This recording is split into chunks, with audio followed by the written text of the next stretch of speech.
Kita yang muslim tentu tahu sosok Abu Thalib. Rasulullah di awal dakwahnya sangat berat dan penuh rintangan. Abu Thaliblah sosok yang berpengaruh di Makkah kala itu yang seolah menjadi tameng pelindung bagi Rasulullah dalam berdakwah. Abu Thalib adalah paman Nabi Muhammad SAW, seseorang yang telah banyak berjasa membantu dakwah Rasulullah. Namun diriwayatkan bahwa hingga akhir hayatnya Abu Thalib tetap enggan untuk mengucapkan kalimat, La ilaha illallah.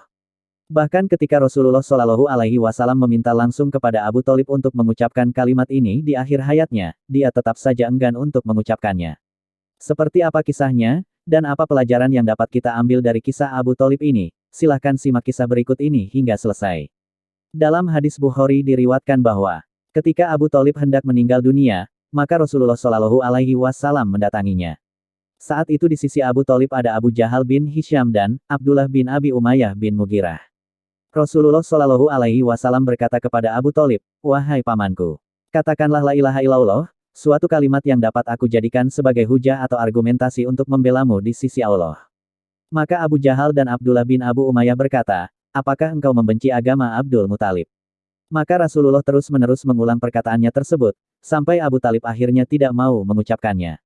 Dia tetap berada di atas agama Abdul Muthalib dan enggan untuk mengucapkan, la ilaha illallah. Hadis riwayat Bukhari nomor 1360 dan Muslim nomor 141. Pelajaran dari kisah Abu Thalib. Pertama, orang-orang Quraisy mengetahui bahwa kalimat tauhid bisa membatalkan peribadatan mereka kepada berhala yang mereka sembah. Artinya, mereka betul-betul memahami bahwa kalimat tauhid itu adalah lawan dari perbuatan kemusyrikan yang selama ini mereka lakukan. Sehingga jika Abu Thalib sampai mengucapkan kalimat tauhid, itu artinya Abu Thalib telah membenci agama kemusyrikan.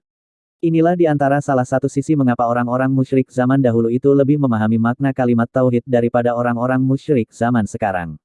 Kedua, Abu Jahal bin Hisham dan Abdullah bin Abi Umayyah menyebutkan argumentasi kepada Abu Thalib agar Abu Thalib tidak mengatakan kalimat tauhid.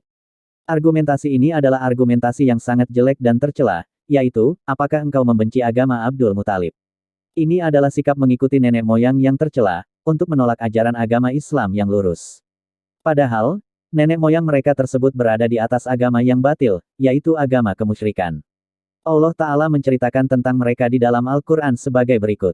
Bahkan mereka berkata, sesungguhnya kami mendapati bapak-bapak kami menganut suatu agama, dan sesungguhnya kami orang-orang yang mendapat petunjuk dengan mengikuti jejak mereka. Quran Surah Az-Zukhruf ayat 22. Demikian juga firman Allah Ta'ala ketika menceritakan Fir'aun. Fir'aun berkata, maka bagaimanakah keadaan umat-umat yang dahulu? Quran Surah Taha ayat 51. Ketiga, pengaruh jelek dari teman pergaulan yang buruk.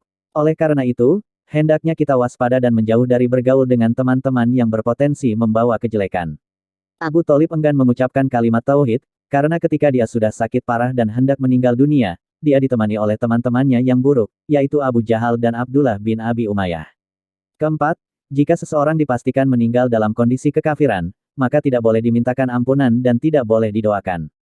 Hal ini berkaitan dengan ayat yang turun berkenaan dengan kisah Abu Thalib dan berisi larangan bagi Nabi Shallallahu Alaihi Wasallam untuk memintakan ampunan bagi Abu Thalib. Allah Ta'ala berfirman yaitu surah At-Taubah ayat 113 yang terjemahannya berikut ini.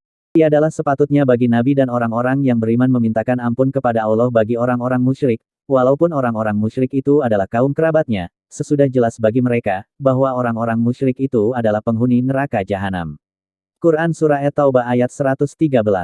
Kelima, demikian pula status hukum person tertentu yang jelas meninggal dunia di atas kekafiran adalah kekal di neraka, sebagaimana firman Allah Ta'ala yang telah disebutkan tadi, yaitu, sesudah jelas bagi mereka, bahwa orang-orang musyrik itu adalah penghuni neraka jahanam.